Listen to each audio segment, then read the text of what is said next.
예, 오늘은요, 왜 사마리아인이었을까라는 제목으로 은혜를 나누려고 합니다. 제가 얼마 전 일본 프로그램에서 이제 과거 우리나라를 일본이 강제로 합병했던 그 일제 시대를 주제로 토론을 한 것을 보게 되었습니다. 패널이 모두 일본인이에요. 그러니 일반인들은 철저히 일본인의 입장에서 이야기를 하는 겁니다. 어떤 일본인 패널이 답변했습니다. 아니, 일본이 조선에 들어감으로 말미암아 조선이 근대화되지 않았냐, 그 논지였어요. 조선은 스스로 개혁할 수 없었던 왕정 국가인데 일본이 들어와서 철도도 깔고 사회 인프라를 깔아왔기 때문에 결과적으로 잘 살 수 있었다, 뭐 이런 말을 하더라고요. 기분이 나빴지만 참고 보았습니다. 왜냐하면 우리나라에도 식민지 근대화론이 있고 팔은 안으로 굽기 마련이니까 일본은 이 의견을 지지하겠지, 그냥 그렇게 생각을 했습니다. 그때 그 이야기에 반대하는 사람이 있었습니다. 스네히라 하는 일본의 작가였습니다. 그는 과거의 우익이었습니다. 아까 말씀드렸던 그 식민지 근대화론의 주장에 동의할 뿐더러 토론 프로그램에서 일본은 정당한 통치를 했다는 입장을 설파하던 사람이었습니다.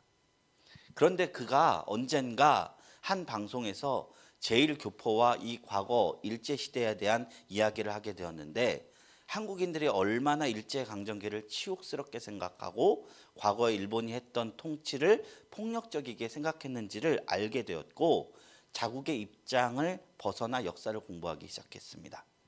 그러던 중 피해자의 입장에서 일제 통치는 어떠했는지를 알게 됩니다. 일본이 강제로 나라를 빼앗은 것과 그 과정에서 무고한 사람들의 목숨을 앗아간 것을 알고 그는 일본인으로서 과거 일본의 제국주의는 옳지 않다라는 의견을 설파하는 사람이 되었습니다. 그래서 그 자리에서 일본인으로서 우리나라 입장을 얘기해 주는 거예요. 저는요, 한국인이 그 얘기를 하는 것보다 일본인으로서 그런 시야를 가졌다는 것이 참 대단하다고 생각이 되었습니다. 우리나라 입장에서 당했으니까 일본이 제국주의를 비판하는 것이 당연하지만 자국민이 되면 다르기 때문입니다. 피해자가 아니라 내가 가해자다라는 사실을 인정하는 게 참 어렵다는 것입니다. 이제 그러고 나서 저도 우리나라를 생각해 봤습니다. 우리나라가 치욕스러웠던 역사적 과거가 있고 그로 인해 그 피해 때문에 괴로워하지만, 그럼 우리는 피해자였을 뿐인가? 가해자였던 경우는 없었을까? 그러고 나서 제가 근현대사를 찾아보니까 월남전의 베트남인들이 한국인들의 그 전쟁 때문에 민간인 학살로 인해서 괴로워한다는 사실을 알게 되었습니다. 아프간 전쟁도 우리나라 참전했죠. 근데 그거는 전투병과는 가지 않고 지원병과만 갔습니다. 근데 베트남에서는요, 우리나라가 전투병과가 갔습니다. 베트공들을 실제로 죽이고 우리가 죽고 생사를 자르는 전쟁을 감당한 겁니다. 그러니까 베트공들이 그냥 그러니까 일반인 마을에 숨어 들어가면 이 한 사람을 죽이기 위해서 그 마을 전체를 죽이는 사건이 있었다는 거예요. 그런데요, 제가 참 요상한 마음이 든 게 있는데, 이 사건을 제가 염두에 두고 베트남 전쟁 관련 자료들을 찾아보니까 어떤 시야가 있느냐, 한국인의 용맹함을 찬양한 자료들이 있더라고요.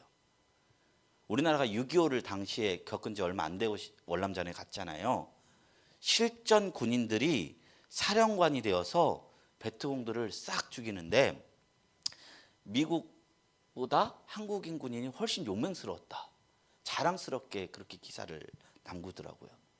마치 잘 싸운 게 한국의 위대한 기치를 올린 것이다 라고 생각을 하더라고요. 여기서는요, 우리나라가 강하고 사람을 죽인 것이 우리에게 있어 자랑스러운 자부심으로 쓴 것입니다. 그렇게 생각해 보니까 이게 나는 피해받은 것만 생각하고 가해했다라는 걸 생각하지 못하는 게 사람의 종특이구나 라는 생각을 하게 됐어요. 전쟁은 상처를 남기기 마련입니다. 지금도 베트남 현지인과 한국인의 혼혈 자식인 라이따이한 문제, 민간인 학살 논란 등 그들이 전쟁을 통해서 받았던 아픔들이 아직 해결이 되지 않아서 얘기하고 있는데 우리가 이 사실에 생각보다 관심이 없어요.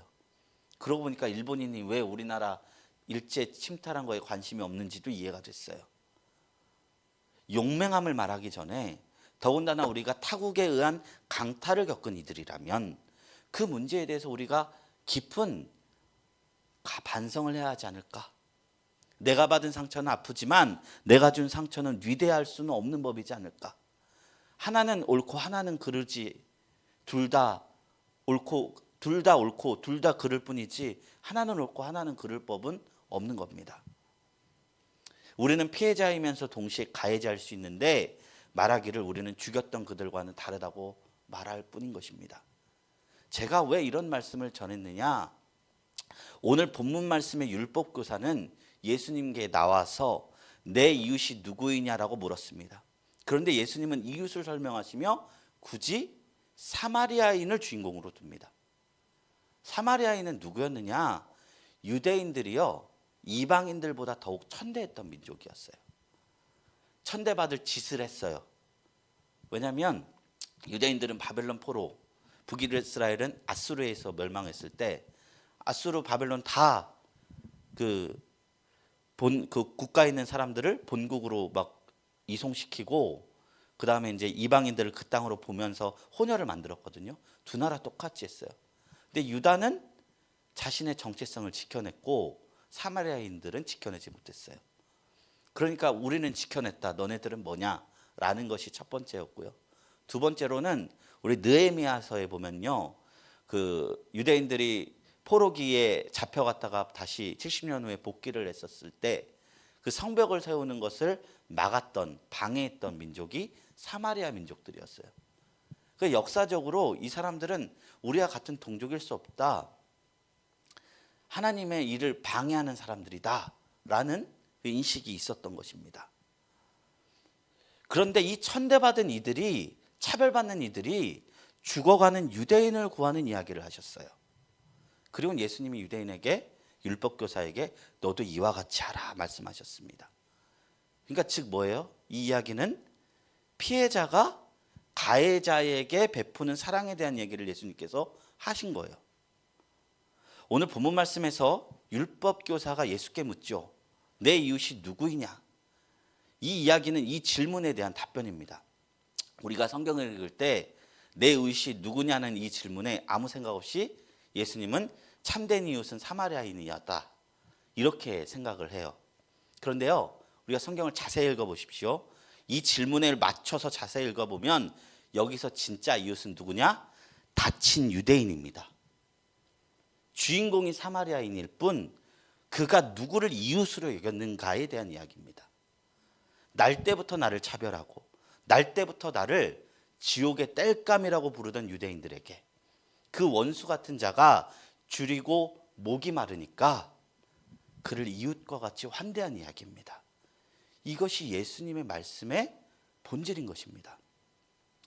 우리가 이웃 사랑하자 하면서 마음 한편으로 잘못 생각하는 점이 있습니다. 그래, 예수님은 이웃을 사랑해라 했으니 원수보다는 이웃과 잘 지내야지. 근데 예수님은 아예 이 이야기에서 이웃을 원수로 설정하신 거예요. 내 이웃이 누구냐? 원수라는 거예요. 그리고 저는 이 말씀을 읽으면서 한 가지 드는 마음이 있었습니다. 예수님께서 그저 원수 사랑 이야기를 했으면 산상수훈에서도 많이 말씀하셨으니까 굳이 사마리아인들 필요 없지 않은가? 로마인이 가서 다쳐 죽었는데 유대인이 가서 치료해 주는 이야기, 그 이야기를 해도 차별받는 이들이 도리어 사랑하는 이야기가 되지 않을까? 그런데 주님께서는 굳이 사마리아인을 이 말씀의 주인공으로 삼으셨습니다. 주님의 의도가 있다는 것이죠. 미워하지 않으려고 로마인 사랑하는 게 아니라 너희도 누군가를 가해하고 있는데 그가 사랑했다는 얘기로 한 번 더 깊은 고민을 하게 만드신 겁니다. 우리 원수 사랑을 막는 가장 큰 장벽 중에 무엇이 있느냐? 피해의식이 있습니다. 내가 저자에게 상처를 받았는데, 피해를 받았는데 어떻게 사랑할 수 있습니까? 그것이죠. 어떻게 로마인을 사랑할 수 있느냐라고 반박했을 것입니다. 유대인이, 왜냐하면 로마는요 실제적으로 유대를 박해했거든요. 그리고 예수님 후에 예루살렘 성벽을 무너뜨렸거든요. 우리나라 사람에게 일제시대에 너 일본인 사랑하라 이런 거와 비슷하게 들렸을 겁니다. 그들은 우리나라를 침공하였다. 근데 왜 그들을 사랑해야 합니까? 그것은 정의가 아니다 라고 이어질 수 있습니다. 그러기에 주님은 의도적으로 유대인이 로마인을 사랑하는 이야기가 아니라 유대인이 차별한 사마리아인이 유대인을 사랑한 이야기로 이야기한 겁니다. 우리가 일반을 사랑하라 하면요, 과거사의 문제로 정치적인 이유로 마음에 거부감이 듭니다. 그런데 만약에 생각해 보십시오. 전쟁 고아로 자라난 베트남의 라이따이한 청년, 어머니가 한국 군인에 의해서 겁탈을 당해서 그 청년이 자라났어요. 그가 한국을 용서하는 이야기를 들으면 어떤 마음이 들까요? 마음이 숙연해지지 않을까요? 사랑이라는 것은요, 우리를 긍정적인 방향으로 굴복시킵니다. 힘의 논리로 상대방을 꺾으면 당시에는 꺾여 보일지 몰라도 갈등의 악순환의 굴레로 이어지죠. 우리 권위주의로 사람을 굴복시키면요, 권위가 남습니다. 그리고 그 권위가 다음 세대로 대물림 될 때는 아주 변질돼서 이어집니다. 우리 군대 문제 보면요, 옛날에 그 얘기를 봤어요. 예전에 회초리 문화에 대한 이야기를 인터넷에서 본 적이 있는데, 우리 그 이전에 정말 우리 할아버지 한 80대 이 시대의 회초리 문화는 어땠느냐, 아이에게 물었대요. 너 잘못하면 몇 대를 맞겠느냐 먼저 물었대요. 잘 모르겠습니다. 그러면 어머니한테 가서 몇 대를 맞을지 물어보고 오라, 상의를 하고 오라 라고 했대요. 그러면은 어머니한테 가서 저 이러이러한 잘못을 했으니까 어떻게 할까요? 하면 어머니가 막대기를, 회초리를 한 3개 정도를 만들어서 딱 주면 그 회초리를 가서 훈장님이 3개를 가져왔으니까 3대를 맞자 해서 하나, 둘, 셋이었어요. 그러니까 여기에 감정이 섞이지 않은 거예요. 근데 이 회초리 문화가 군국주의를 지나가서 어떻게 변천했느냐, 사람들은 맞아야 정신을 차린다로 변했어요. 권위는 그런 성격이 있다는 것입니다. 꺾는 것은 그런 성격이 있다는 것입니다. 그런데요, 사랑은요 선순환을 만들어냅니다. 더군다나 미워해도 원망해도 누구도 뭐라 하지 않을 일을 우리가 사랑하기로 결심한다면 그것은 어떤 역사를 만들어냅니까? 우리 모두를 부끄럽게 만든다는 거예요. 그리고 그 길은 진정한 승리자로 우리를 만든다는 거예요. 누군가가 그러더라고요. 참는 것은 하수다. 저항하는 것은 중수다. 사랑하는 것은 고수다. 사랑은요 단순히 참는 것이 아닙니다. 억지로 오리를 가려 하는 자에게 자원해서 심리를 가는 삶을 사람들입니다. 그런 사람들요 끝까지 가면 아무도 이길 자가 없습니다. 교회는요 사랑의 공동체입니다. 먼저 하나님의 사랑을 받고요 그 사랑을 흘려내보내는 공동체입니다. 사랑의 선순환을 만들어내는 공동체입니다. 충분한 사랑과 온전한 환대, 온전한 받아들임, 이것이 교회 안에 있으면 교회는 힘이 생겨요. 설령 원수라 할지라도 예수님 말씀하시는 이웃사랑의 영역을 우리 교회에서 이뤄내면 교회를 통해서 변화되지 않은 자 아무도 없는 것입니다. 사이코패스도 변화될 것입니다. 소시오패스도 변화될 것입니다. 과거에 이런 역사들이 많이 있었죠. 나 같은 죄인 살리신 주 은혜 놀라워 하면서 악한 자들이 하나님의 사랑 앞에 굴복한 이야기들이 많이 있었습니다. 그러나 오늘날 이런 일들이 드물어진 이유는 무엇입니까? 교회가요 그들만의 리그가 되었기 때문입니다. 교회가요 생각보다 적응하기 힘듭니다. 한 50년 전쯤 흘러오니까 11조도 해야 되고 뭐 봉사도 해야 되고 집사 노릇도 해야 되고 사람 눈치도 봐야 되고 그래야지 한 사람으로서 오롯이 역할을 할 수 있어요. 그거 안 하면 마치 이제 약간 교회 생활 오래 하시고 그런 세계를 아는 분들이 그걸 못하는 사람들을 배제하고 알게 모르게 뒷얘기하고, 물론 그런 것들이 이제 좋은 모델이 될 수 있지만 못 따라가는 거 억지로 그럴 수는 없는 법입니다. 사랑 안에서 그건 스스로 세워가는 것이지. 그러니까 교회가요, 그 사마리아인이 했던 사랑을 구현해내는 공동체가 돼야 됩니다. 여기서 죄인이 왔는데 천사들 투성이네, 난 가야겠다, 이러면 오히려 좋지 않아요. 죄인이 왔는데 똑같이 환대받는 공동체. 설령 원수라 할지라도 이웃으로 받아들이는 공동체. 이것이 예수님이 말씀하시는 이웃 사랑의 영역입니다. 율법교사도요, 가장 큰 계명이 하나님 사랑, 이웃 사랑이라는 사실을 알았습니다. 그러나 그 이웃에 원수가 포함되어 있음은 몰랐습니다.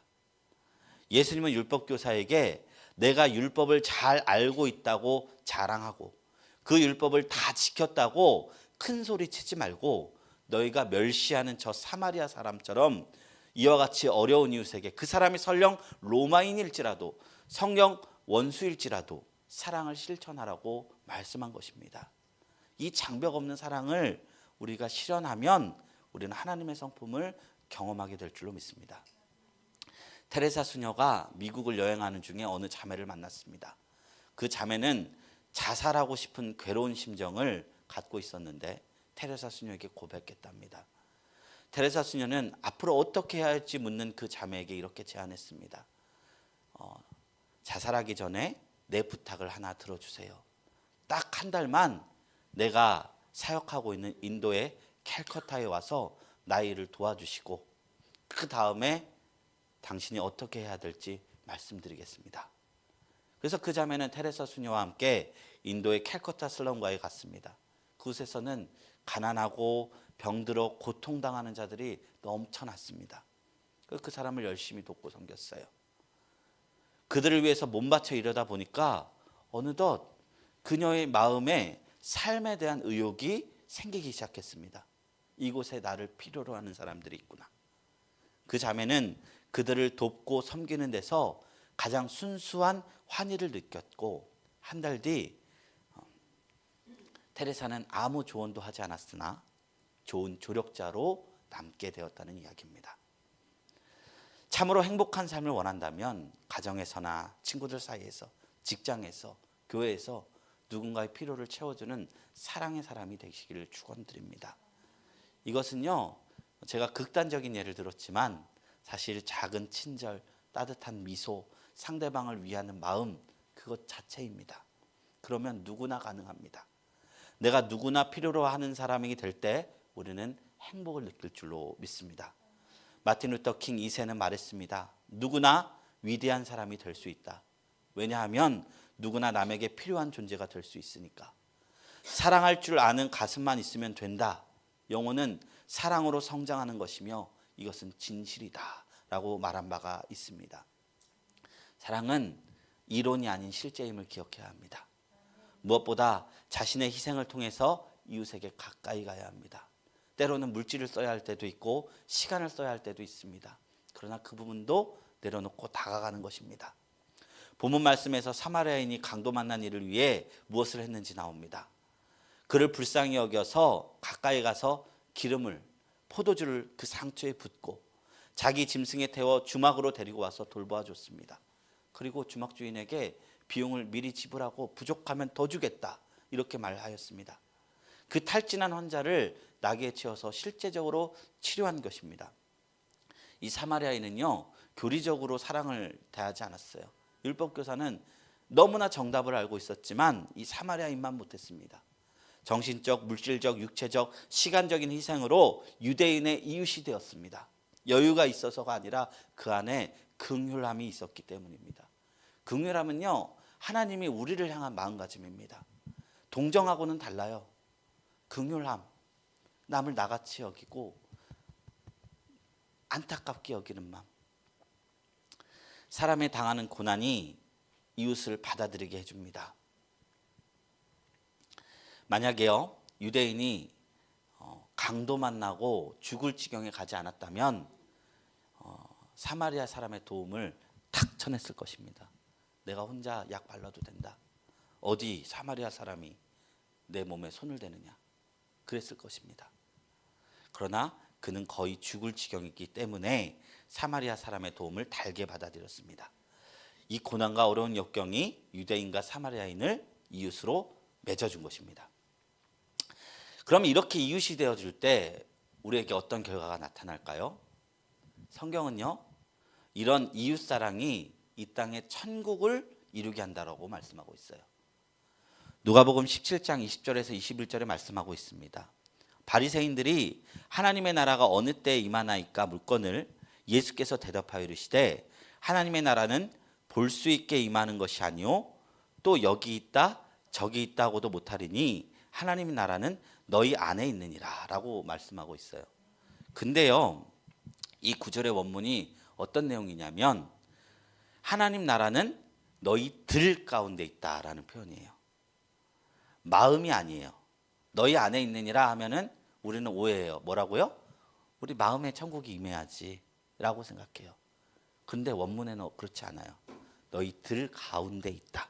그러니까 관계 속에 하나님 나라가 임한다는 말이에요. 서로 사랑하는 사이 속에서 하나님의 나라가 이루어진다는 거예요. 타인은 지옥이다. 장폴 사르트르, 프랑스의 지성가였던 장폴 사르트가 한 말입니다. 근데 우리 예수님은요, 지극히 작은 이웃과의 관계 속에서 하나님이 계시다라고 말하고 있습니다. 우리는 질문해 봐야겠습니다. 지금 나는 둘 중 어떤 말이 와닿습니까? 타인은 지옥이다. 손을 들어보라고 하지 않겠습니다. 그러면 하나님 나라는 너희 가운데 있느니라. 둘 중에 어디에 내 마음이 동합니까? 천국은요, 이 관계 속에서 만들어 나가야 합니다. 왜냐하면요, 하나님은 삼위일체, 영원한 관계 속에서 사랑으로서 존재하셨던 분이셨어요. 다른 어떤 신들도요, 유일신 가운데 고독을, 다 신화 속에서 비교 종교학 보면은 다 고독해서 인간을 만들어요. 고독해서. 그런데 기독교는 다릅니다. 하나님이 영원 전부터 삼위 하나님으로서 사랑의 관계로서 연합되어 있었고, 그 사랑 가운데서 그 사랑을 비춘 세상을 만들어낸 거예요. 관계 속에서 임하는 하나님의 나라 경험하게 되시기를 주님의 이름으로 축복합니다. 원수 사랑으로 무찔러 버리면 모든 관계, 내 삶 속에 천국이 임할 줄로 믿습니다. 김혜자 씨의 꽃으로도 때리지 말라라는 책에 나오는 글입니다. 한 여인이 있었습니다. 그는 마음이 참 가난한 자였어요. 의에 줄이고 목마른 자였어요. 세상에 일어나는 온갖 나쁜 일에 가슴 아파하던 자였습니다. 그가 하나님께 기도했습니다. 온갖 전쟁과 가난으로 고통받는 사람들을 바라보면서 하나님 앞에 이렇게 외쳤습니다. 왜 당신은 이 사람들을 위해 아무것도 하지 않는 건가요? 그렇게 며칠 밤을 기도한 뒤 하나님이 그들에게 찾아와서 이야기했습니다. 그래서 내가 너를 이 세상에 보내지 않았니? 하나님은요, 우리가 동역하는 분이에요. 그들의 이웃을 만들고 갈등을 해소시켜서 이 세상을 천국으로 만들라는 사명을 주셨습니다. 우리 더 이상 이 아픈 세상 때문에 가슴 아파하기보다 사랑으로 싸워서 이기기를 축원합니다. 참으란 말이 아닙니다. 참는 건 하수예요. 참으니 차라리 참을 바엔 저항하세요. 그게 중수입니다. 민주주의도 중수로 일어났어요. 프랑스 혁명도 저항해서 일어났어요. 그런데 그거는 세상의 측면입니다. 더 고귀한 가치가 있습니다. 사랑하는 것입니다. 그런데 우리가 사랑이 왜 힘들어요? 사랑을 참는 거라고 오해하기 때문입니다. 이걸 바꿔야지 우리가 소망이 있습니다. 네, 저희 어머니에게 결혼한 시점부터 지금까지 원수인 분이 한 분 계신데 어머니가 맨날 하시는 기도가 왜 저만 참아야 돼요? 라고 기도하셨대요. 죄송합니다. 네. 자꾸 디스하는데 어쩔 수 없습니다. 교육자의 가족으로 살아가고 설교 주제가 될 수밖에 없습니다. 참으지 마십시오. 사랑하십시오. 그거를 하나님께서 원하시는 것입니다. 잠언서 11장 24절 25절에 흩어 구제하여도 더욱 부하게 되는 일이 있나니 과도히 아껴도 가난하게 될 뿐이니라. 구제를 좋아하는 자는 풍족하여질 것이요 남을 윤택하게 하는 자는 윤택하여지리라 라는 말씀이 있습니다. 누군가를 돕는 사람, 구제하는 사람, 긍휼력 있는 사람, 평생 구제하고 살아도 그 구제는 하나님께 심는 예물이기 때문에 하나님이 풍족하게 갚아주신다라고 말씀합니다. 선을 행하는 자가 축복된 자인 줄로 믿습니다. 우리 복 달라고 기도한다고 복 받는 것이 아니라 복 받을 일을 해야 복을 받게 됩니다.